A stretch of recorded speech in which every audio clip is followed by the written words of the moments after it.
kebetulan saya ini lagi proses pendidikan untuk penggerakku. Alhamdulillah sudah berjalan nih hampir 4 bulan, dan sekarang saya lagi proses pembelian modul 3.1. Nah, dalam modul tersebut ada tugas saya itu untuk mewawancari kepala sekolah, 3 kepala sekolah malah. Nah, kebetulan yang wajib itu mewawancari kepala sekolah sekolah yang saya berada di situ. Kebetulan itu yang kepala sekolahnya. Semoga ibu berkenan bersama wawancara ini. Insya Allah.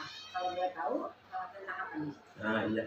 Untuk wawancaranya yaitu modul 3.1 itu proses pengambilan keputusan, Bu. Pengambilan keputusan yang berbasis nilai-nilai kebajikan sebagai pemimpin. Di mana dalam modul tersebut ada yang namanya dilema etika dan bintang wara. Jadi dalam dilema etika itu ada 4 poin ya, Bu ya. Yang pertama individu lawan kelompok, kemudian rasa keadilan lawan rasa kasihan, kebenaran lawan kesetiaan, kemudian jangka pendek lawan jangka panjang. Sebagai contoh, ketika kita kasus dilema etika seperti ini dia. Ketika misalnya ibu dihadapkan dengan orang tua yang mau masuk ke SMP 4 ini lewat jalur belakang gitu ya. Itu kan ya. Tapi mengeluh datang ke sini, orang itu merasa bingung, ya. Nah, sementara si orang itu anak itu tersebut anak yatim piatu. Nah, itu ada dilema ya ibu ya. Nah, apakah diterima atau tidak? Nah, mungkin kasus-kasus seperti itu pasti akan dialami oleh oleh sekolah, dan mungkin ibu sebagai pemimpin harus bijak bagaimana nih pengambilan keputusan tersebut. Nah, itulah salah satu contoh dilema etika yang ada di sekolah. Nah, mungkin yang ingin saya tanyakan, mungkin selama ibu menjadi kepala sekolah, bagaimana sih ibu mengidentifikasi kasus-kasus tersebut yang merupakan dilema etika? Dilema etika ya. Persoalan tadi yang dicontohkan sama Pak Toib, PPDB gitu ya. PPDB, iya betul. Kalau PPDB mah itu bukan dilema untuk pembelajaran ya. Iya. Tapi saya sebagai pemimpin ya, tentang bagaimana etika di sini adalah yang merongrong, yang mengganggu kelancaran belajar anak. Jadi kalau yang PPDB kan dilema orang tua itu kan ya. Anaknya mau sekolah segala macam itu mah putusan yang saya ambil itu gampang kalau itu karena ada pimpinan lagi. Tapi kalau ada kasus-kasus di sekolah, misalnya perkelahian anak-anak, misalnya anak merokok, anak yang malas belajar, itu kasus-kasus itu pasti banyak lah. Nah, salah satu contoh, tadi kan pertanyaannya apa? Bagaimana mengidentifikasi kasus-kasus tersebut. Oke. Selama kasus itu tidak sampai ke kepala sekolah, selesai di tingkat kesiswaan sudah selesai.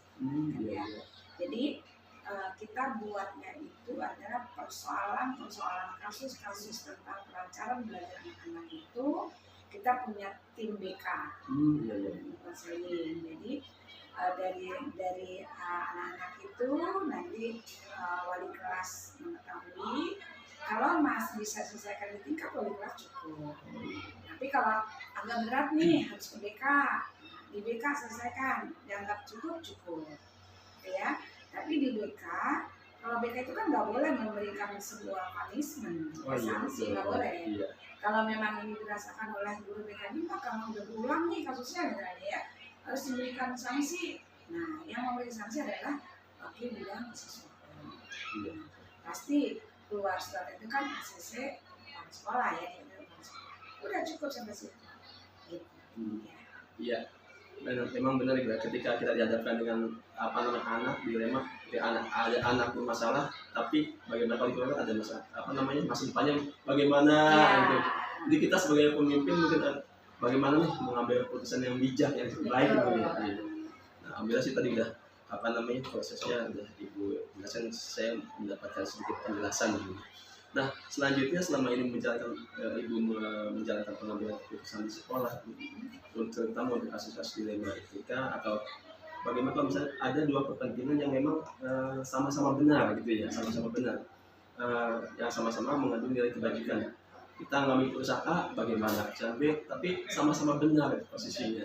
Nah, bagaimana menyikapi permasalahan seperti itu. Oke, ada persoalan yang kedua-duanya ada plus minusnya Plus gitu minus, ya. Apa yang saya sikapi? Yang saya sikapi pertama adalah anak. Ini sejauh mana dampaknya kepada anak? Ya, kalau kasusnya antara anak kan sih siswa dengan siswa, berarti dua-duanya harus betul-betul kita selesaikan. Ya. Tapi kalau kasusnya anak ini dengan keluarganya, anak ini dengan dan di luar sekolah, nah ini kita lagi-lagi kita memang harus fokus di anak ini kan gitu ya. Contoh kita juga tidak boleh menyebutkan ini ya. Anak ini malas ke sekolah kenapa? Ternyata korban broken home. Oh iya. Ya, kenapa anak bisa gitu kan berarti ada dampak. Ada dampaknya. Nah kalau kasus anak seperti ini ya saya prioritas adalah yuk cari solusinya anak biar belajar juga aman, gitu kan ya. Di kelasnya saya ini anak ini punya persoalan dengan keluarga, kan? Keluarganya mungkin anak ini anak yatim misalnya ya, jadi ibunya harus kerja. Kita juga nggak punya lain kan, Iya, dia kerja ya untuk kelangsungan orang tuanya. Anak itu kita beri pandangan ke depan, terus bahwa masa depannya masih panjang. Adapun mamahnya misalnya jalan di rumah, sering marah-marah, misalnya itu karena orang tua saking sayangnya dengan anak, kamu juga harus paham kondisi di rumah, gitu kan? Kalau memang kebetulan dia anak seorang yatim, gitu kan? Banyaklah anak kita mah kasus-kasus seperti itu ya. Jadi fokusnya adalah kita jangan sampai membunuh masa depan anak. Nah, mungkin yang jadi fokusnya kita bagaimana menyelamatkan anak ya. Mentalnya.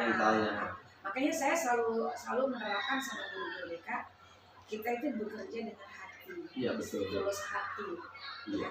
Hati-hati, tapi tidak sesuka hati. Iya benar itu. Ya, ketika menghukum jangan sesuka hati. Berikanlah hukuman juga yang mendidik, gitu. Misalnya, ya karena kamu terlambat baca Quran, itu kan mendidik. Ya, seperti yang disampaikan tadi ya, ketika mereka dihadapkan dari permasalahan anak berbuat hal yang salah, pasti ada melatar belakanginya ya. Kenapa anak itu berbuat seperti itu? Anak terlambat, ada permasalahan di rumah, anak berbuat yang suka ada hal yang pasti ada hal yang menyebabkan anak itu berbuat seperti itu. Nah mungkin untuk menyikapinya ada nggak langkah-langkah konkret yang bisa dilakukan gitu, untuk menyikapi permasalahan seperti itu gitu. Permasalahan kan ini ya, ada yang memang betul-betul yang melatar belakangi. Kayak tadi kan anak nggak suka karena kondisi rumah nyaman gitu.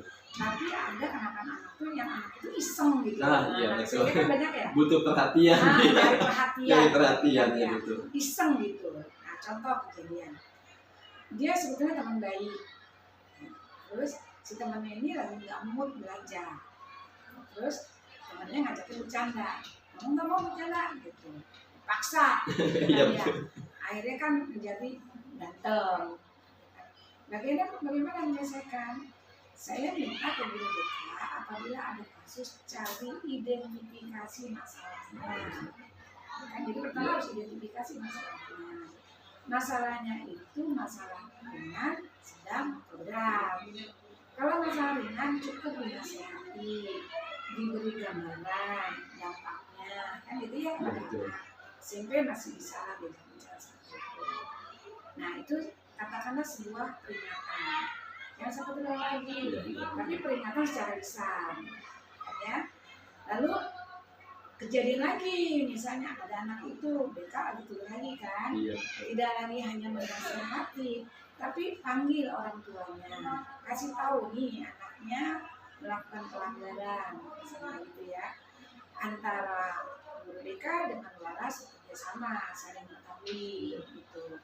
Wali kelas punya data, dia punya kedua kali pelanggaran, misalnya di BK pun sudah ada sanksi berupa surat pernyataan, ya.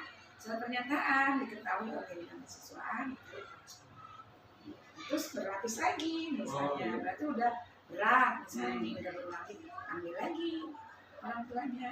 Jadi sanksinya lebih berat lagi. Kalau kemarin misalnya skorsing 3 hari, ini skorsing bisa 1 minggu. Terus tapi yang memberikan skorsing bukan guru BK, melainkan siswaan.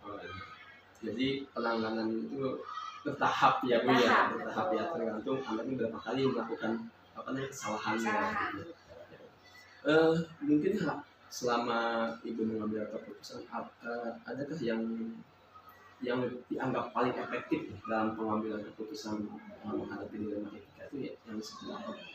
Yang paling efektif itu adalah bertemu kepala sekolah, orang tua, guru BK, wali kelas. Nah, kita sama-sama satu suara apa yang harus kita berikan sama anak. Bangun komunikasi ya, betul. Jadi bangun komunikasi, memiliki visi yang sama dalam penyelesaian anak seperti ini. Kita kan dari sekolah ada yang mengawasi, dari rumah ada yang mengawasi. Gitu. Karena kan misalnya dari rumah berangkat jam 7 sampai sekolah, kita kan sekarang udah ada presensi kan, sampai nggak ke sekolah kan gitu ya. Itu yang paling efektif adalah duduk, tapi itu juga pada kasus-kasus yang memang levelnya udah berat. Kalau level ringan mah cukup di wali kelas, di guru BK. Jadi untuk tingkat kasus yang ringan mungkin bisa diselesaikan di wali kelas dan di BK. Tapi kalau misalnya menghadapi kasus yang memang udah cukup berat, mungkin dibangun komunikasi yang baik antara kepala sekolah, wali kelas, BK dan siswa untuk mencari solusi yang terbaik. Bahkan menurut saya akan lebih efektif lagi ketika anak ini bermasalah, wali kelas tangani dulu, cukup di wali kelas. Gitu. Anak pulang lagi di wali kelas lagi, wali kelas merasa capek nih ngurusin ke BK. Iya betul. Ke BK, jangan semuanya BK jangan. Guru BK kita kurang ya. BK juga berulang-ulang baru nanti musyawarah dengan bidang kesiswaan. Nah, endingnya kalau berdasarkan pada perlu duduk bersama sebuah forumnya gitu dengan sama-sama. Nah, mungkin dari rangkaian pengambilan keputusan ada yang merupakan tantangan itu ya, tantangan dalam pengambilan keputusan pada kasus-kasus tersebut ya, kasus dilema etika ya. Ada ya yang tantangan terbesar bagi itu seperti apa? Ya. Tantangan selalu ada. Ya. Tantangan yang serasa berat untuk saya putuskan ini ketika sampai klimaksnya anak ini benar-benar juga pada posisi yang sulit gitu ya. Ini kejadiannya biasanya adalah ketidakharmonisan orang tua. Biasanya terjadi ya. Ketidakharmonisan orang tua. Karena kan ada kasus juga sampai anak ini dinyatakan punya sebuah penyakit yang memang luar biasa dan itu berdampak dengan teman-temannya. Biasanya kan berat itu. Karena kalau kita biarkan nanti ada korban teman-temannya gitu ya. Nah, sehingga harus kita ambil keputusan. Seberat apapun keputusannya, saya selalu fokus masa depan anak. Menyelamatkan masa depan anak ya. Jangan sampai ini anak masa depannya jadi hilang karena kasus itu. Etika anak itu proses ya. Proses, tidak selamanya saat ini anak dikategorinya nakal, bandel dan seterusnya itu belum tentu nakal selamanya gitu ya. Pasti dia akan menemukan jati diri ketika nanti dia mungkin kelas 3 SMP, 1 SMA, mungkin 2 SMA, dia sampai mengenal jati diri. Jadi, kasus terberat kami itu berdasarkan antara saya kepala sekolah dengan guru BK dengan wali kelas, ternyata ada semacamnya ada penentangan dari pihak orang tua. Itu repot kita kan, karena tidak satu visi berarti kan. Orang tua menyatakan contoh anak saya tuh begini. Iya betul. Nah, dianggapnya anaknya itu baik, padahal ini teman-temannya udah banyak korban, udah resah gitu kan. Begitu kita mengalami lama baru menyadari, oh ya Bu sekarang gimana gitu kan. Saya juga menghindari anak bisa dikeluarkan sekali, tapi saya kembali lagi sama orang tua. Artinya kalau misalnya orang tua masih mau bekerja sama dengan kami gitu kan ya, yuk kita lanjutkan bina anak ini. Tapi kalau orang tua tidak percaya lagi dengan kami, ya silakan mau sekolah di mana gitu. Karena kami mungkin terlalu makan gitu ya, nggak masuk tegur, terus apalagi nggak masuk sekian hari dipanggil misalnya ya, atau apalah perkelahian, jangan sampai nanti orang tua berapa ini buat saya misalnya anak ini berkelahi, ini orang tua nuduh temennya gitu kan. Iya, betul. Itu kan tidak menyelesaikan masalah. Iya.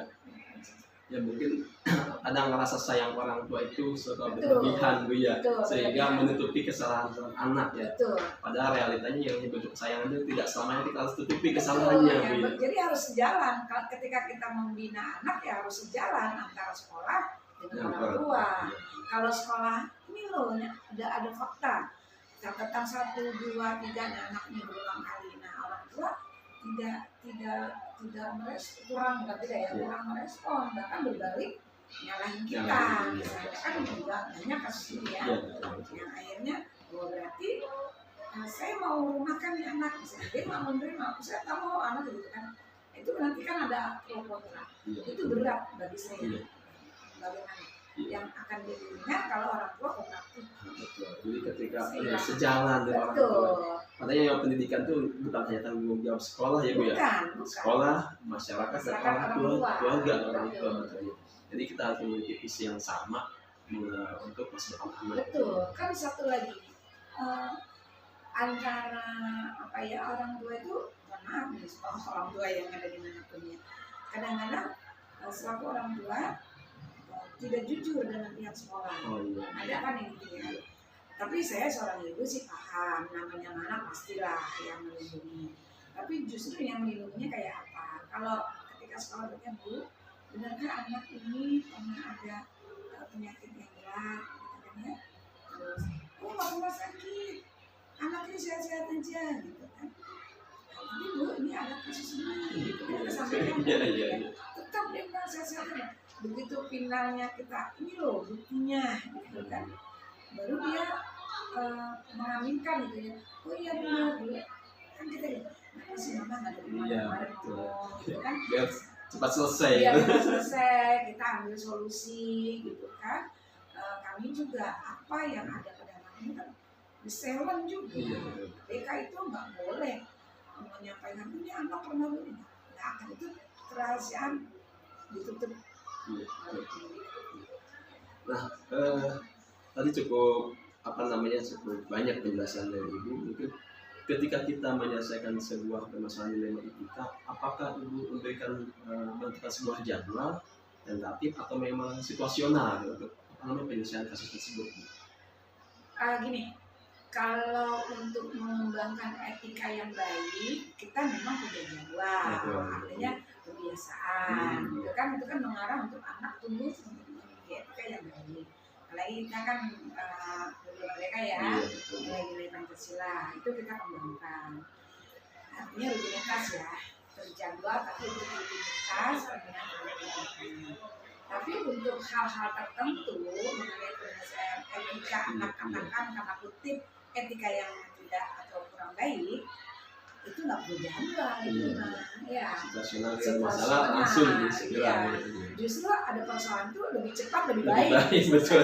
Jangan berlarut-larut. Makin lama makin lupa masalahnya. Lupa terus anak akhirnya tidak terobati. Nah, kira-kira dalam pengambilan keputusan, adakah seseorang atau misalnya faktor-faktor yang membuat Ibu mempermudah dalam pengambilan keputusan? Ada nggak seseorang atau faktor-faktor yang memang mempermudah Ibu dalam pengambilan keputusan dilema itu? Ya, kalau di SMP 4 saya mengambil keputusan tidak pernah kata diri saya sendiri ya. Tapi fakta-fakta. SOP-nya tadi dari wali kelas, kemudian identifikasi fakta dulu ya. Kemudian ada BK kolaborasi kan, BK juga kan nggak sendiri ya, ada tim kasusnya apa gitu kan diselesaikan. Nanti udah ketemu dengan orang tua dari BK, ketemu lagi dengan pihak sekolah oleh wakil gitu kan. Nah kalau memang itu kesepakatannya perlu diketahui oleh kepala sekolah, ini adalah keputusan sekolah, berarti ya, mungkin untuk sesi terakhir dari semua kalau yang telah Ibu sampaikan, mungkin adakah pembelajaran yang Ibu petik dari rangkaian kasus dilema etika? Tadi sudah saya contohkan ya, dilema etika itu harus saya tanamkan, saya teladani kepada seluruh warga sekolah bahwa kita kalau bekerja harus mengerti. Harus setulus hati, terus hati-hati ya, tapi tidak sesuka hati ya. Kita punya aturan, ingat di atas langit masih ada Iya. bumi. Itu yang harus kita bermain, sehingga semua insya Allah harmonisan akan terwujud. Alhamdulillah Ibu, rangkaian wawancara sudah selesai, dan alhamdulillah saya banyak pemahaman, banyak pengetahuan yang saya dapatkan dari hasil diskusi ini. Semoga ada manfaatnya bagi saya ke depannya dan bisa diimplementasikan mungkin nanti di lingkungan sekolah. Ya, ada satu lagi tadi ketinggalan. Masalah dilema etika, kita melibatkan anak-anak juga ya. Oh iya, ada, betul. ada agen perubahan, Iya betul, iya. ada api remaja. Iya. Kita sangat terbantu karena kurangan guru BK kan, ada pikir, ada agen, sehingga apa yang terjadi di tengah anak-anak itu guru BK mengetahui. Tetap sebaya. Ini mungkin yang bisa ditularkan ke guru-guru lain ya. Iya. Dan memang yang saya rasakan baru di sekolah ini yang ada agen perubahan, berpikir itu memiliki dampak positif buat kita. Semoga ini bisa jadi contoh baik untuk teman-teman. Iya, karena anak kalau punya masalah kan kalau ngadu sama gurunya nggak berani. Iya betul. Iya, sama orang tuanya takut. Tapi kalau sama teman curhat malah terbuka langsung gitu ya. Iya. Ya Ibu, begitu aja. Terima kasih atas waktunya. Semoga ini bisa membawa kebaikan buat kita semuanya. Amin. Terima kasih banyak. Assalamualaikum.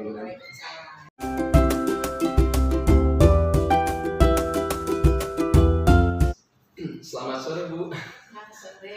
Maaf mengganggu waktunya ya. Izin saya wawancara Ibu. Kebetulan saat ini saya sedang mengikuti pendidikan guru penggerak angkatan 10. Kebetulan dalam pendidikan tersebut saya lagi mempelajari modul 3.1, yaitu mengenai pengambilan keputusan yang berbasis nilai-nilai kebajikan sebagai pemimpin. Kebetulan Ibu kan di sini menjabat sebagai kepala sekolah. Ya. Sekiranya berkenan Ibu diwawancarai oleh saya untuk menyelesaikan tugas saya ini. Siap. Mohon waktunya ya Bu ya. Siap. Mungkin sekilas dulu Bu ya materi mengenai pengambilan keputusan tersebut, di mana dalam modul tersebut ada yang namanya dilema etika. Nah, kadang kita sebagai pemimpin mungkin ya Bu ya, kita harus mengambil keputusan yang dilema nih. Kalau kita ngambil keputusannya A, yang B bagaimana, yang B juga kalau kita ngambil keputusan B, yang A juga bagaimana. Nah, dalam dilema itu ada 4 paradigma ya. Salah satunya itu ada individu lawan kelompok, kemudian rasa keadilan lawan rasa kasihan, kemudian kebenaran lawan kesetiaan, jangka pendek lawan jangka panjang. Sebagai contoh individu lawan kelompok, contohnya seperti ini Bu. Saya waktu itu pernah ke sekolah membawa anak ke sekolah. Idealnya sih seorang guru itu tidak boleh melakukan hal seperti itu ya. Di tengah perjalanan ada mungkin orang tua yang sedikit keberatan ketika saya membawa anak ke sekolah. Nah, di situ kepala sekolah mengalami dilema etika, bagaimana mengambil keputusan apakah harus membela gurunya ataupun memakluminya. Nah, itu dilema yang ada. Di situ ada dilema antara individu lawan kelompok di mana saya dan orang tua yang menekan saya supaya tidak membawa anak ke sekolah. Nah, itu dilema seperti itu yang ada dalam paradigma tersebut. Nah, mungkin Ibu bisa berbagi pengalamannya mungkin dengan saya. Kira-kira selama ini bagaimana sih Ibu mengidentifikasi ya kasus-kasus yang merupakan dilema etika di sekolah Ibu? Pertama-tama saya ucapkan selamat ya sudah menjadi peserta guru penggerak. Terima kasih Ibu. Semangat. Berkaitan dengan pertanyaan tadi mengenai dilema etika di lingkungan sekolah, itu merupakan hal yang biasa dan sering terjadi, baik itu dilema etika yang berkaitan dengan siswa, dengan guru maupun dengan tata usaha. Jadi sebagai kepala sekolah tentunya kita harus memiliki kemampuan untuk mengidentifikasi ketika ada hal-hal tersebut terjadi dan bagaimana menyikapi hal tersebut supaya meminimalkan dampak negatif yang timbul. Iya, benar. Kadang dilema kita mengambil keputusan pihak ke A, yang B bagaimana. Nah itulah mungkin dituntut kita sebagai pemimpin itu mengambil keputusan yang bijak gitu ya. Nah mungkin selama ini ketika ibu menjalankan pengambilan keputusan di sekolah, terutama kasus-kasus yang terjadi di sekolah itu, bagaimana kalau misalnya ada dua kepentingan yang sama-sama benar atau sama-sama mengandung nilai kebajikan, mungkin bisa memberikan sedikit gambarannya Bu. Bila ada dua hal yang sekilas mungkin dalam penilaian kita, ketika keputusan A diambil maka ada B yang akan dirugikan, atau B yang diambil maka B yang akan dirugikan. Maka kita melihat mana yang paling kecil mudorotnya, mana yang paling besar manfaatnya. Misal ya seperti guru itu kan harus memiliki kemampuan yang terus di-upgrade, dan mengupgrade kemampuan guru itu adanya di jam kerja. Padahal jam kerja itu adalah untuk bekerja melayani anak. Maka di sini akan ada yang dikorbankan ketika guru diikutsertakan dalam pelatihan. Di satu sisi mungkin anak tidak belajar seperti seharusnya, tapi di sisi lain ketika guru itu mendapatkan ilmu setelah mengikuti pelatihan, maka anaklah yang akan mendapatkan manfaatnya. Maka di sini walaupun ada pihak yang mungkin dirugikan, tapi insya Allah itu bisa diatasi dengan cara yang berbeda. Misalnya dengan mengaktifkan guru piket untuk menjadi guru pengganti, atau ada guru yang mungkin sedang kosong jam pelajarannya, yang guru yang berkaitan dengan memungkinkan untuk masuk, seperti misalnya guru IPA dan matematika. Ketika matematika itu kan berhitung, lalu IPA-nya kebetulan ada hubungannya, itu kan kalau dia kosong bisa ganti. Ada joke yang seperti ini Bu, di dalam guru berprestasi ada murid yang terabaikan. Seperti itu ya. Ya, semoga itu tidak ada ya. Diminimalisir. Diminimalisir ya betul. Nah untuk selanjutnya Bu, kira-kira untuk mengantisipasi permasalahan tersebut, dilema tersebut, adakah langkah-langkah atau prosedur yang bisa Ibu lakukan terhadap permasalahan tersebut? Pertama mungkin mencari informasi dulu ya,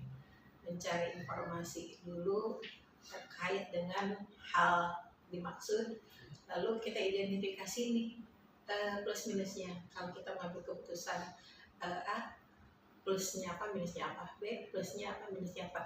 Nah kalau sudah diidentifikasi apa nilai-nilai yang bertentangan, kemudian kita pertimbangkan juga dampak yang ditimbulkan yang memberikan manfaat yang lebih luas yang mana dari keputusan tersebut. Maka kita harus berpihak kepada dampak yang lebih luas itu, manfaat yang lebih luas, dan bukan berarti mengabaikan dampak negatif yang sedikit, tapi kita juga berusaha meminimalisir dampak negatif yang lebih. Mungkin hal-hal yang ada yang selama ini mungkin dianggap efektif ya dalam pengambilan keputusan pada kasus-kasus dilema etika. Ada nggak yang menurut Ibu tuh yang paling efektif dalam pengambilan keputusan tuh seperti apa gitu?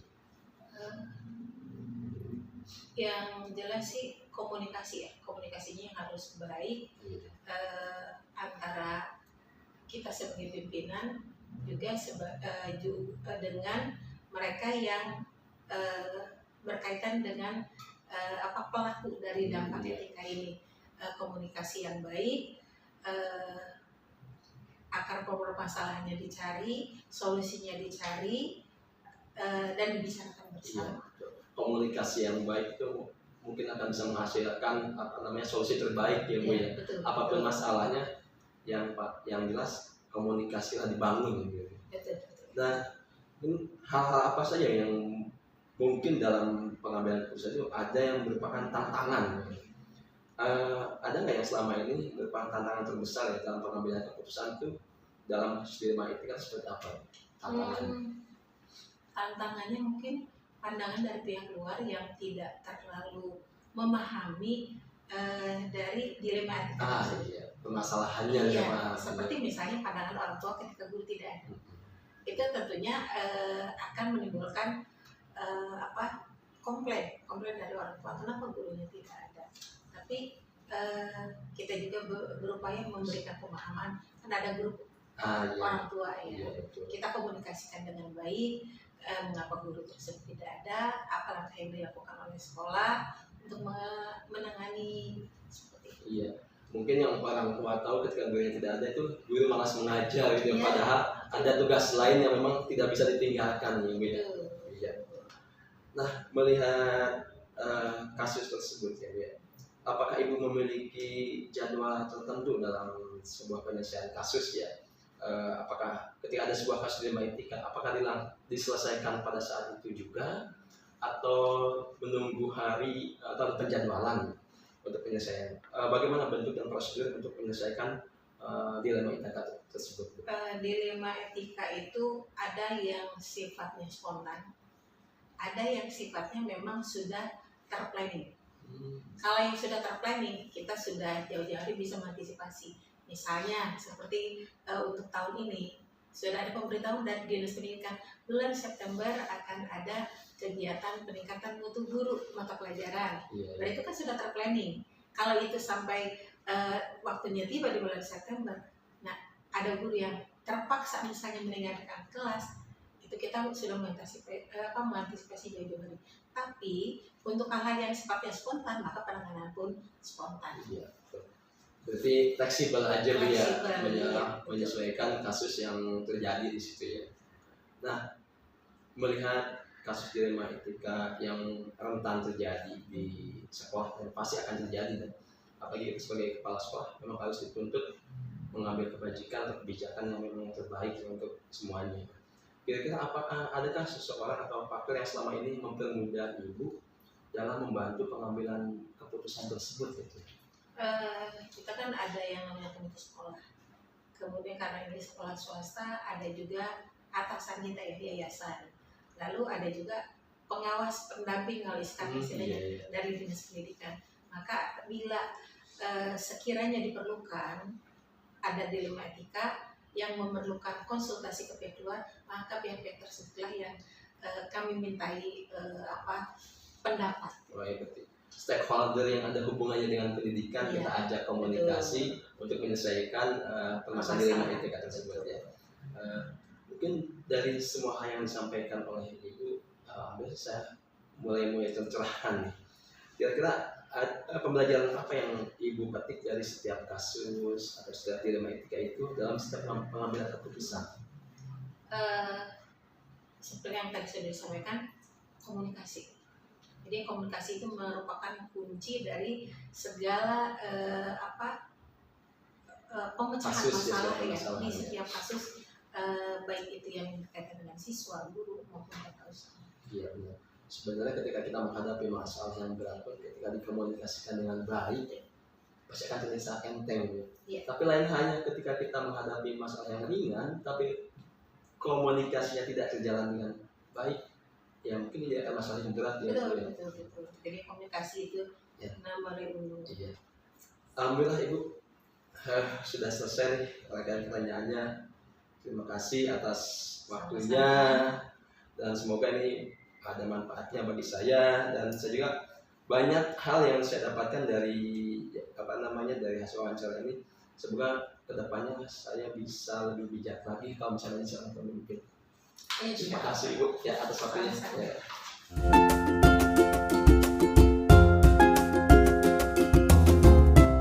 Assalamualaikum Pak Arma. Waalaikumsalam. Gimana kabarnya? Sehat? Alhamdulillah. Mohon maaf nih mengganggu waktunya ya. Saya sebenarnya lagi pendidikan penggerak. Kebetulan saya itu udah masuk ke modul 3.1 yaitu mengenai pengambilan keputusan berbasis nilai kebajikan sebagai pemimpin. Di dalam modul tersebut ada tugas, itu saya diharuskan mewawancari 2-3 kepala sekolah. Mungkin sekiranya Pak Alma kenal untuk membantu saya untuk diwawancari bagaimana? Insyaallah. Makasih Pak atas waktunya. Kebetulan dalam modul tersebut kita Saya itu belajar mengenai bagaimana pengambilan keputusan sebagai seorang pemimpin. Nah, dalam pengambilan keputusan sebagai seorang pemimpin itu terkadang kita dihadapkan oleh dilema, ya, dilema etika ataupun bujukan moral. Nah, mungkin dari paradigma dilema itu ada 4 ya, yaitu individu lawan kelompok, kemudian keadilan lawan kasihan, kebenaran lawan kesetiaan, dan jangka pendek lawan jangka panjang. Sebagai contoh, kita sebagai pemimpin misalnya dihadapkan dengan sebuah kasus yang dilema etika. Sebagai contoh, ketika ada anak yang berantem. Nah, kita sebagai pemimpin harus mencari keputusan sebijak mungkin gitu ya. Kalau misalkan anak tersebut berantem dengan temannya, kalau misalnya dikeluarkan, atas bagaimana dampaknya ya. Kalau misalnya nggak dikeluarkan, bagaimana dampak yang akan terjadi. Nah, itu kan kita ada posisi dilema nih ya. Ya, apakah memang anak tersebut kalau benar dikeluarkan, memang benar juga kalau dikeluarkan memang melakukan hal yang negatif ya. Tapi ketika kita misalkan mencari solusi dari permasalahan tersebut, itu hal yang benar juga. Nah, itu kan dihadapkan dengan posisi yang dilema. Nah, mungkin yang ingin saya tanyakan ya selama ini yaitu mengenai kasus dilema etika. Ada lagi yang namanya bujukan moral. Kadang ketika yang kasus bujukan moral ini sebagai contoh, ketika misalkan ada uang infak, ya, uang infak, mengeluarkan, kemudian ada ajakan udah uang infak ini kita pakai untuk hal-hal ini. Nah, ini kan bujukan ya, bujukan moral. Gimana nih kekuatan kita, apakah mengikutinya atau menolaknya? Jadi kesanggupan kita untuk menolak hal-hal negatif. Nah, mungkin yang jadi pertanyaan saya itu bagaimana nih Bapak untuk mengidentifikasi kasus-kasus yang merupakan dilema etika dan bujukan moral, mengidentifikasi kasus tersebut. Ya, kalau kita melihat gitu ya masalah itu, kalau kita identifikasi antara bujukan moral dengan etika. Kalau etika kan biasanya berhubungan dengan tata tertib. Iya, betul. Anak-anak misalkan datang terlambat atau berpakaian tidak rapi atau itu merupakan etika sekolah. Kemudian untuk moral ya tentunya hubungannya dengan susila gitu. Iya, susila. Asusila misalnya di situ menyangkutnya nanti ada pembulian dan seterusnya. Kita bedakan antara itu bukan moral dengan mungkin selama ini Bapak dalam mengambil keputusan di sekolah ya, terutama untuk kasus-kasus yang di mana kalau posisi ada 2 kepentingan, yang mana kepentingan itu sama-sama benar. Ketika kita ngambil keputusan yang A benar juga, keputusan B yang benar juga. Nah, bagaimana tuh pengambilan keputusan seperti itu? Sama-sama benar. Iya. Tentunya kita sebelum mengambil keputusan kita berarti harus mengidentifikasi masalah itu. Selain kita identifikasi, kemudian juga kita mengajak teman-teman untuk berdiskusi, kemudian mendengarkan timlah bagaimana caranya, dan mencarilah pendapat dari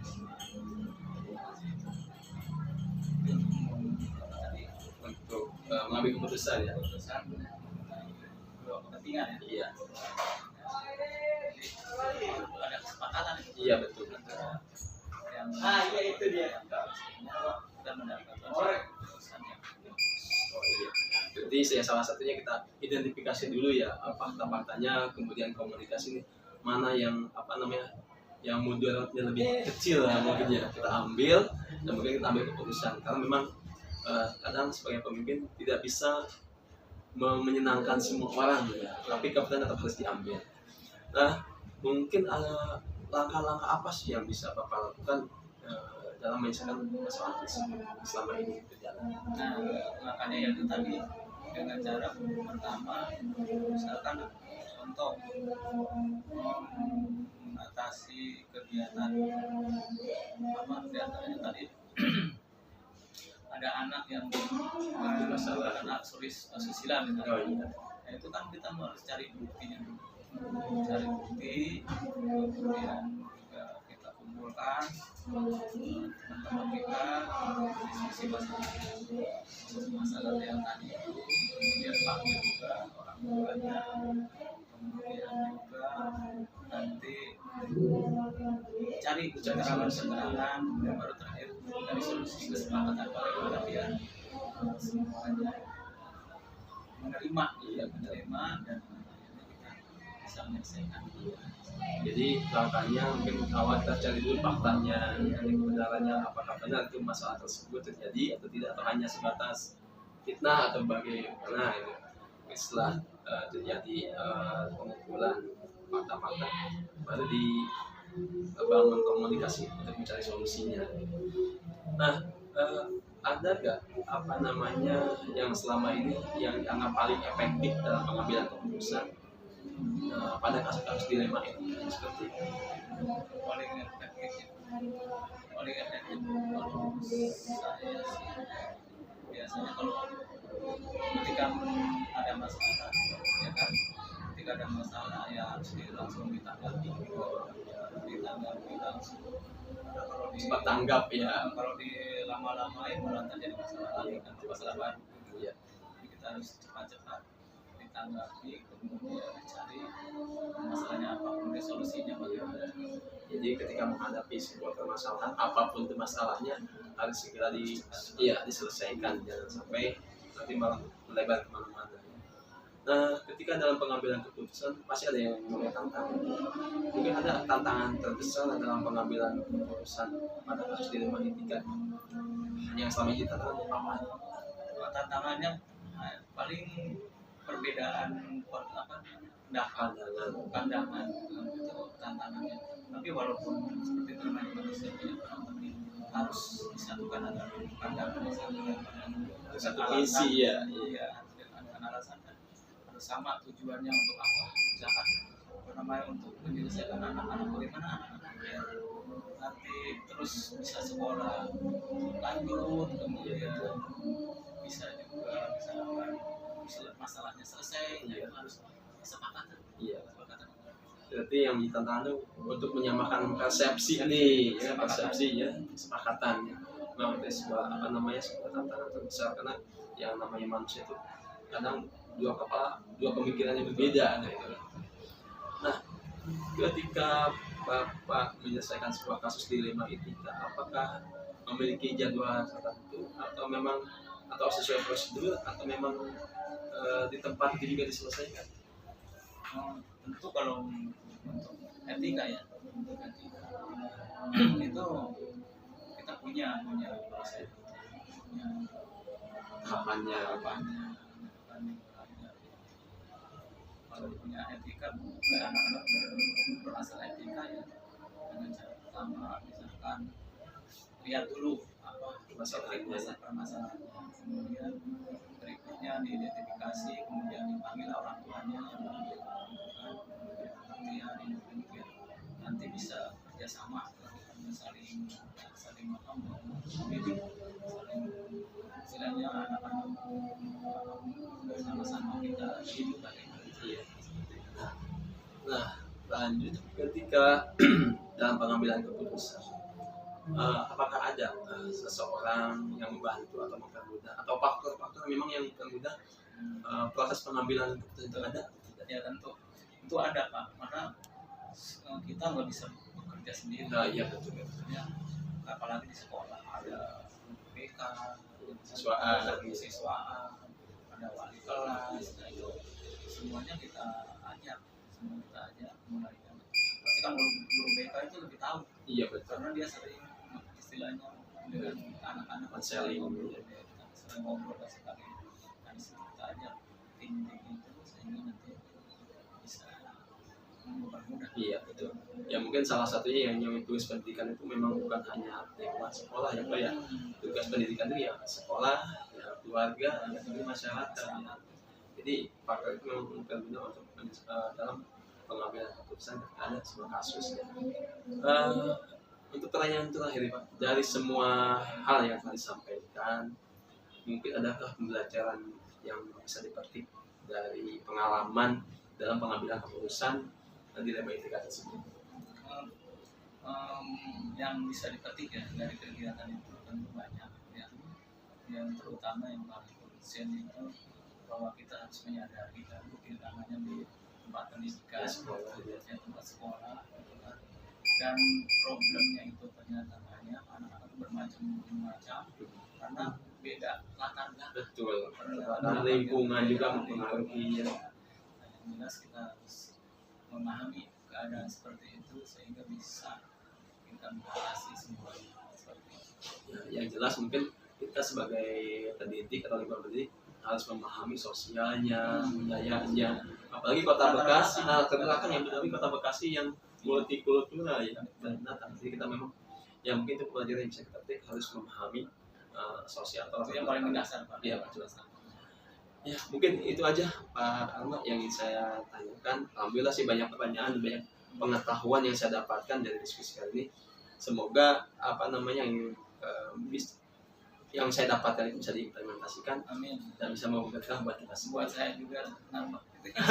Iya betul, sama-sama. Makasih Pak atas waktunya. Sampai ketemu di lain waktu. Terima kasih ya.